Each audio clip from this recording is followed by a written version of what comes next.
True discipleship happens in a gospel-centered community that's living life together on mission. And this is because a community that does not have the gospel as its center and purpose, well, it's really just a social club. It's when we really live out Jesus' mission that our true need for him and the gospel is revealed in greater ways. The Spirit uses these types of experiences together and the various parts of the body in our community to help us be conformed to Christ. This is how discipleship really happens, not in a classroom, but in a family of missionary servants. Everything we've learned in our lives making disciples and coaching people all over the world to do the same has shown us that discipleship is not simply a one-to-one reality or even an individual reality, like it's on you to grow yourself, but it's a communal one. In fact, Jesus never intended his disciples to go and live out a personal faith on a personal mission all alone. Our identity in Christ is an identity best understood and expressed in community.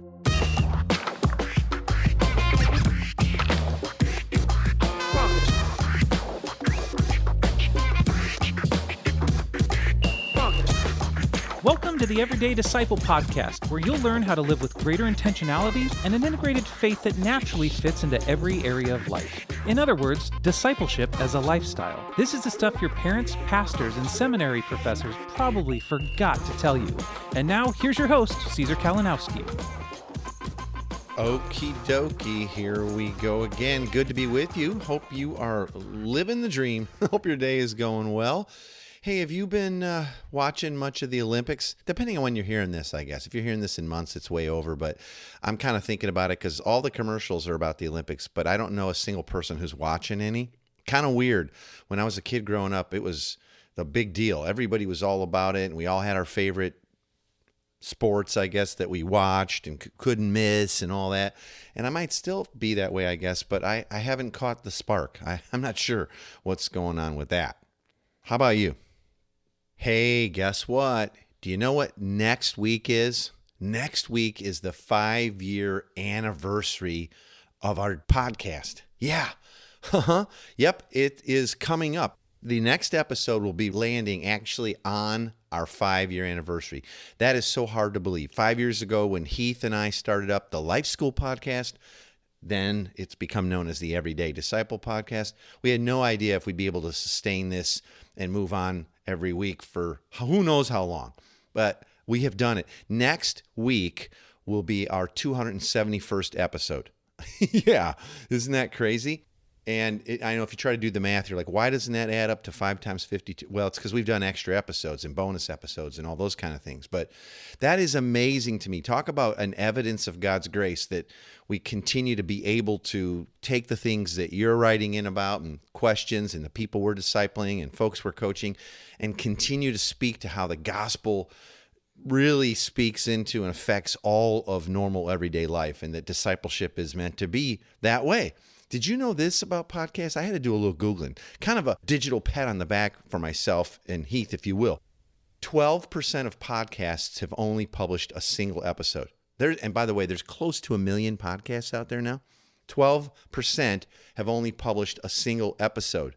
6% haven't made it past 2 episodes. A lot of tire kickers apparently out there. And half of all podcasts have 14 or fewer episodes.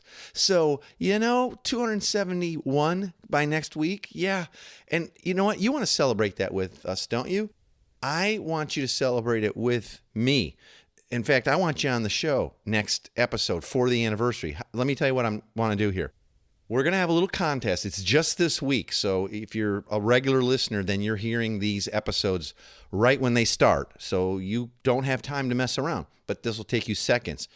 Here's the contest. I want you to share the podcast on social media and then screenshot your share. So if it's Facebook, do a screenshot of that, or if it's on LinkedIn, or if it's Instagram or whatever, screenshot that and then email me or message me. And then I'll pick a winner from everybody. I'll do it randomly. And here's the thing. Multiple entries will get you more chances to win and get to be on the show with me.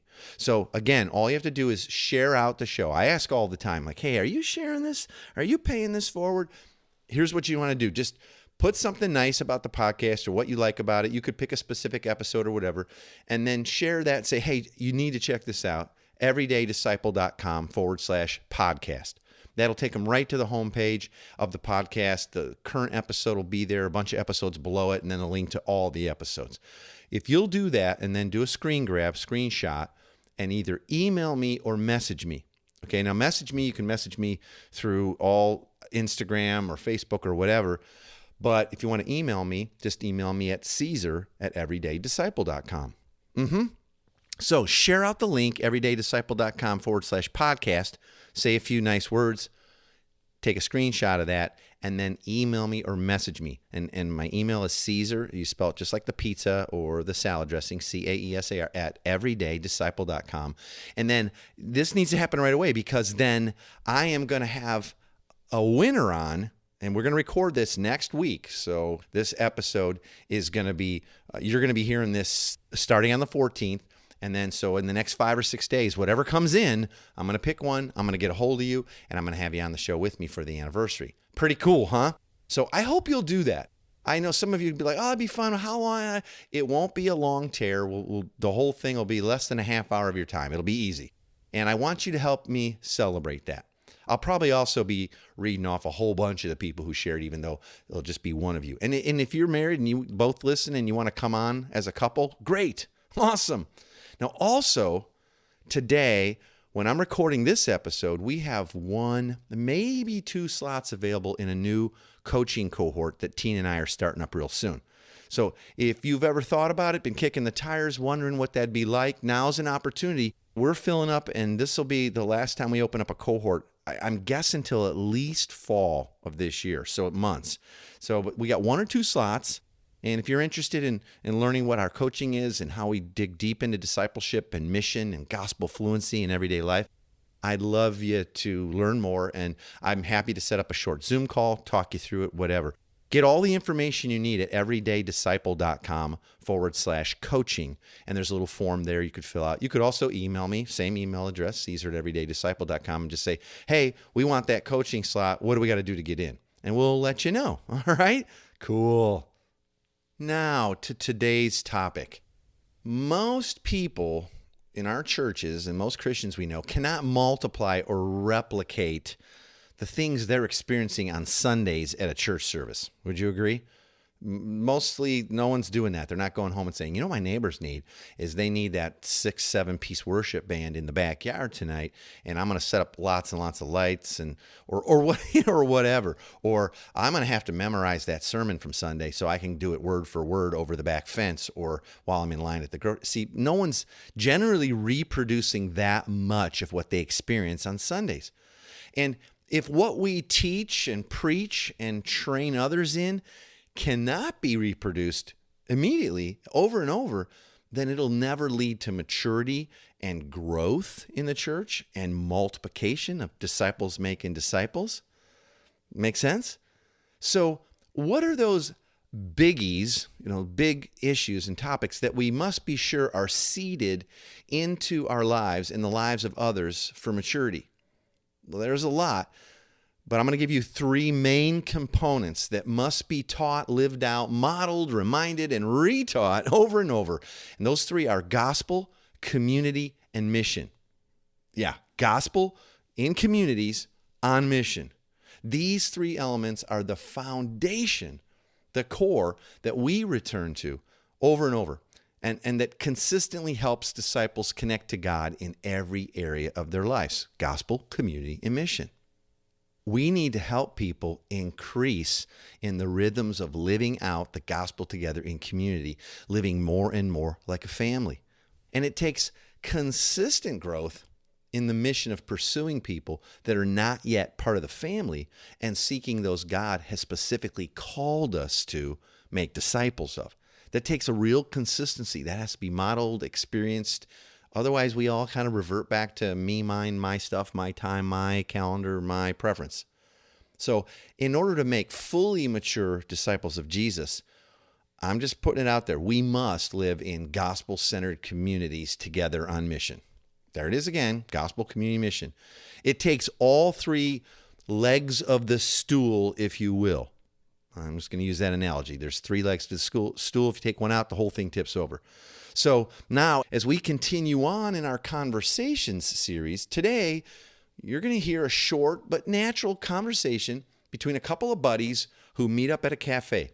They haven't seen each other in a while, and they end up talking about a pretty common misperception connected to discipleship that a lot of us were taught in church and maybe we still hold on to. Here it is. Text message. Peter to Ben. See you at Marley's Cafe at 9 as planned. Peter. Reply. Cool, Pete. I have something I want to show you. Ben. Hey, over there, Ben, that corner table. I put my green bag on the chair. You want your usual? Thanks, bro. No cream, though. I'll grab the table. How you been, man? How's that coursework coming along? Crazy, Pete. One more semester to go, and I am done. I can't wait. I'll be pretty stoked when you're finished, too. We all miss the heck out of you lately in community. We need you, buddy, Pete said with a smile and a slap on Ben's shoulder. Don't worry, I've not forsaken the faith. I've just been super busy. But anyway, that's part of what I wanted to show you. Check out these discipleship materials I downloaded. 9 weeks, pretty sharp-looking stuff, huh? Okay, what are you thinking? Pete asked. Well, you know how I sort of prefer to be by myself or in more of a one-to-one environment? So when I'm done with my last classes, I'm thinking about finding a disciple of my own, someone I could pour my wisdom and, my life into for Jesus. Well, I like your enthusiasm, Ben, but we've talked before about what it really looks like to make a disciple of Jesus versus a disciple of ourselves. It's not that you don't have a ton to offer some young dude, but to be honest, you're not enough. Come on, Pete. A zillion years in church, and now I'll have graduated from Bible college? I think I can help some young guy understand the Bible better and live like a Christian. That's not what I'm talking about, pal. You're awesome, and you've got a lot to offer, but you are only part of the body. You've been blessed with parts of what Jesus is like. So have I. So have the others in our community. It takes all the different parts of Jesus' body and giftings and perspectives, life experiences, all of that coming to bear on each other's lives to conform us to Christ. And all of it is the work of the Spirit. Pete continued, Ben, if you spent the next 3 years discipling some young guy, he would most certainly grow and mature in his faith. But he would look most like you spiritually, which is not entirely a bad thing. Don't get me wrong, except the goal is to make mature disciples of Jesus, not disciples of us. That takes the whole community, the entire body of Jesus, with the gospel at the center of everything. The gospel becomes our true north, if you will, guiding and shaping it all. Well, that makes sense, but I still like being alone with fewer people. I guess I like to stay in the Word and work out my faith that way. The community thing is tough for me. Well, bro, that's part of your growth toward being like Jesus. He loved people and he loved being in the mess of things. He also spent time alone and in prayer. I love you, and I want to see you shaped by all the freaky, faith-filled friends that God has made part of our family. You need it. We need it. We need you. So if I found a person or two that I could pour into, would that be a good thing or a bad thing? Ben asked. Well, that would be amazing. And I'm not saying that we shouldn't have a few people that we sort of spiritually parent along the way, but we need to help make sure that they are actively involved in a gospel community where their faith and lives can be shaped out on mission. That's where the real growth happens. Rubber to road stuff. You know how it is, Ben. When we get outside of our comfort zones and move beyond life shaped around our preferences and timeline, our real gospel needs and areas of unbelief emerge. All those places where we're not believing the truth about God or what He has done for us through Christ start to become evident. It's also how we see the times where we are not believing and living out of our new identity as a family of missionary servants, with our lives radically reoriented around being disciples and making more disciples. That kind of growth and maturing doesn't happen in a classroom type of environment. Wow, Pete, it sounds like you've given this a lot of thought. Well, sorry for the mini sermon, bro. I'll shut up now. Let me tell you what was originally on my mind this morning. Okay, did you like that?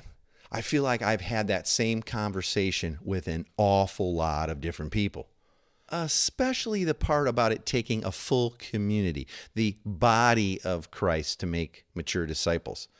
So often we've been sort of taught that we can only do one-to-one discipleship, or we hide behind that term introverted or whatever, though it doesn't mean any of that. And we think that we can make mature disciples that way and that way alone. And of course, like in that short conversation, it's not saying that we can't pour into someone, but our primary one-to-one relationship is to make sure the people we're discipling are connected to a gospel community on mission. Well, that's one of our biggest roles.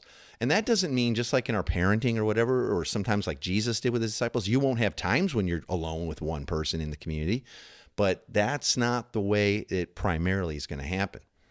You see, if we could make disciples just one-to-one, we would have seen Jesus doing that, but he didn't, did he? He primarily did it in community with others as they were out on mission. We cannot lead others to become mature disciples of Jesus without these three components working in conjunction with one another. Discipleship, true discipleship, happens in a gospel-centered community that's living life together on mission. And this is because a community that does not have the gospel as its center and purpose, well, it's really just a social club. It's like any other social club out there. It's when we really live out Jesus' mission that our true need for him and the gospel is revealed in greater ways. The Spirit uses these types of experiences together and the various parts of the body in our community to help us be conformed to Christ. This is how discipleship really happens, not in a classroom, but in a family of missionary servants. Everything we've learned in our lives making disciples and coaching people all over the world to do the same has shown us that discipleship is not simply a one-to-one reality or even an individual reality, like it's on you to grow yourself, but it's a communal one. In fact, Jesus never intended his disciples to go and live out a personal faith on a personal mission all alone. Our identity in Christ is an identity best understood and expressed in community. What's God like? Well, he exists three in one, submitted one to another for God's glory. When we live in community that way, see, that's why it's required, because we are imaging closer to God's glory, what he's really like. It's when we live and work together in a bond of love and unity that all the parts of Jesus' body, that's the church, come together into this glorious display of what he's like. Or it can. To get a better grasp on this, ask yourself these questions. Gospel. Are people being trained in their gospel fluency? The way you're doing discipleship in your community or in your church, are you actively training people in their gospel fluency and they're getting to practice it in all the normal stuff of life? How can you help people grow in the gospel in ways that they understand and can reproduce naturally? Community. Ask yourself this. Is the way we are living like an oikos, like an extended family? And is it easily and naturally reproducible by everyone in any context? Or are we just kind of doing a weekly meeting and hoping somehow it'll add up to lots of new disciples becoming mature and all that? Are we really living like a family of missionary servants? And then mission. Have we kept the mission of making disciples clear and upfront? Like, does everyone know in our community, in our church, that that's why we exist? It's clear. It's up front. We talk about it a lot. It's seen as something important and imminent and organic. It's a part of our everyday life. It's not just about when you sit here on Sunday or a midweek meeting, an evening a week, and then we take summers off. Does everyone know that? Do they know we're making disciples and going to consistently and clearly live like family? That needs to be communicated clearly. Now, within discipleship, there are, of course, many different topics and teachings that go into the full picture of making mature disciples. The process ultimately takes a lifetime. But for the sake of today, let's briefly begin to think about how you could teach and model. Here's some of the following things in ways that are reproducible by others. Think about gospel fluency, soul care, conflict resolution, hospitality, finances and generosity, time management, our work ethic, parenting skills, stuff on biblical marriage and Bible knowledge and how to read and understand the Word, how to pray. All those are important things. That's all part of discipleship. And they all fall under the broader categories of gospel, community, and mission. But notice how many of these things can only be taught and reproduced in normal life as others observe and participate in your life. Let's just grab a couple for example. Finances and generosity. You could teach a course on finances, but wouldn't it be even more powerful if you opened up your own budget and talked about some of your own stories and then sat down with another couple and showed them how to set up a budget and then checked in once a month and how's that going and brought some accountability? Yeah, see the difference? Or how about hospitality? Can you teach hospitality in an impeccable way by just watching cooking shows on cable? Or would it be good to hang out and those people who are really gifted explaining how they make everybody feel so comfortable and how do you stretch so little food into such an amazing feast and all those things?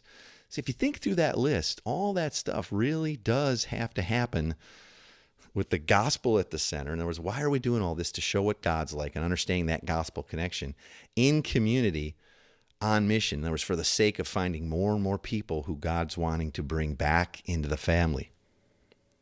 Now, let's do a little diagnostic. What happens if you remove any one of the three legs of the stool? Okay, so the three legs again, gospel, community, and mission. So if your church or your missional community or small group or whatever you call it only has two of the three legs. Let's say you don't have the gospel at the center. So that was sort of seen as how you get your ticket to heaven. But in community, you're not really having the gospel at the center. You're just studying stuff and hanging out together, and you're really nice to your friends. Well, that's kind of like a social club because the gospel's not at the center. See, it doesn't work. We're not God's family on his mission unless the gospel's at the center. Well, let's say we have the gospel at the center and we are really starting to live more and more like a family, but we rarely are out serving anyone or looking for new people of peace. That's the leg that's missing, so the stool tips over. Well, why is that? Well, we've got the gospel and we're starting to live like a family, but the gospel hasn't taken root deep enough to send us out as missionaries to find who's next and to display what God's really like as we serve others.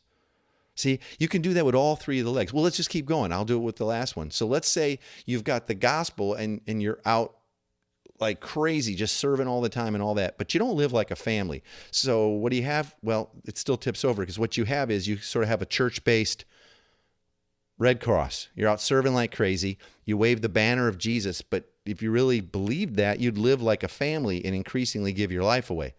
See, we can't do this without all three legs of the stool, gospel, community, and mission, or we'll never get to maturity. Again, this is a critical set of topics to grapple with and have conversations about if we want to see our church, our people really engage in mission and discipleship as our primary mission and focus, and really move things well beyond classes and just learning stuff. So I want to, again, encourage you to be sharing these episodes and starting to have these conversations with others who you're doing life and ministry with. If you're serious about making mature disciples, you need all three of these, gospel, communion, mission, and probably all these topics need to be discussed. And I just want to say, remember, if you share this episode or any episode, or just share that you love the Everyday Disciple podcast with others, and you send me a screenshot this week, well, you may be the big winner and get to join me for our 5th anniversary episode. Okay, woohoo! All right, just share out what you're learning or what you like about the show, and then add the link, everydaydisciple.com/podcast, okay? I just want these types of conversations to start happening in your life and in the lives of the people you're leading more and more. I know you want that too. And again, if you want help in any or all of this, we'd love to have you in this coaching cohort that's just getting started. There's one, maybe two slots left. Jump on that if you're interested. At least let's have a conversation and see if it's a good fit. All right, just go to everydaydisciple.com/coaching. Now it's time for the big three, the big three takeaways from today's talk. If nothing else, you don't want to miss these. If you were busy or you're not a fast writer or don't like taking notes or whatever, I've done it for you. And I'll send you a PDF that you can download and print off of the big three for free. Just go to everydaydisciple.com/big3, BIG3. Here are the big three for this week. Number one, what areas of your teaching, equipping, and discipleship need to be experienced in community on mission in order to truly be grasped? Pick one area of your discipleship with others that's been relegated to a classroom. Now brainstorm ways that these things could be taught in community with others out on mission. Get out and serve together, and then have a meal afterwards to discuss the gospel implications and what was learned. Things like that and regularly serving others as a community provides a vast amount of opportunities for the gospel to be applied to areas of our unbelief. What other ideas do you have? I'd love to hear them. Number two, if mature disciples could be made in a one-to-one setting alone or sitting in classrooms, Jesus would have done it that way. Jesus came in the flesh and he hung out in the neighborhood. And he loved us enough to not broadcast a whole load of truth from Scripture at us and send us out just hoping for the best. And here's some good news for the journey. Jesus said that he will never leave us or forsake us on this mission. That's good news. Number three, think through the three legs of the stool: gospel, community, mission. Assess which of these three are most commonly missing from your overall disciple-making process. Can you see the results of not having all three? Are they showing up? Because they will. We cannot lead others to become mature disciples of Jesus without these three components working in conjunction with one another. Now get out there, lead the way, show others how to walk in the ways of Jesus in everyday life. Okay, that's it for today. I hope that's super helpful. I'd love to hear what you're thinking on all this. Join me next time as we continue on in our Conversations series. You're going to hear a conversation about the true differences between a traditional church small group and a vibrant missional community. Who's the focus of your communities? If it's primarily existing for your own benefit, well, we're not living as God intended. This will be a very interesting and important conversation. I hope you'll join me. Talk to you soon. Thanks for joining us today. For more information on this show and to get loads of free discipleship resources, visit everydaydisciple.com. And remember, you really can live with the spiritual freedom and relational peace that Jesus promised every day.